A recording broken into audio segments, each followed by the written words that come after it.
চৈতির রান্নাঘরে আপনাদের সবাইকে স্বাগত। আজকের রেসিপি মালাই আলু। প্রথমে পনিরগুলো কিউব করে কেটে নিয়ে আমি সাদা তেলে ব্রাউন করে ভেজে নেব।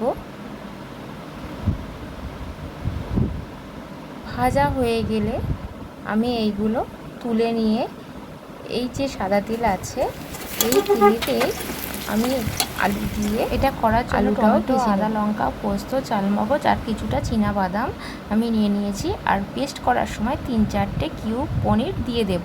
এইবার কড়াইয়ে সর্ষের তেল আর গোটা জিরে দিয়ে তেলটা গরম হয়ে গেলে মশলাটা আমি পেস্ট করা মশলাটা তোতে ঢেলে দেবো।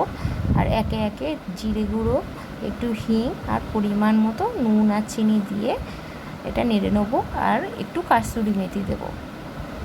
গোটা ধনে, জিরে, শুকনো লঙ্কার একটা পেস্ট ছিল আমার কাছে, সেটা আমি লাস্টে ব্যবহার করেছি। মশলা হয়ে গেলে এর ভেতর আমি আলুটা দিয়ে দেব। আলুটা হয়ে গেলে আমি পনিরটাকে নুন আর চিনির জলে ভিজিয়ে রেখেছিলাম, সেখান থেকে তুলে নিয়ে পনিরটা আমি আলুর ভেতর দিয়ে ওটা ভালো করে কষে নেব।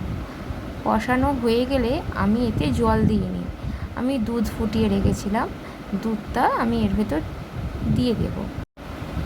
যেহেতু এটা বসা বসা করবে, একটু ফুটে গেলেই ঘি আর গরম মশলা দিয়ে আমি এটা নামিয়ে নেব। ব্যাস, আমাদের তৈরি মালাই আলু পনির। তোমরা বাড়িতে সবাই করে দেখো কার কেমন টেস্ট।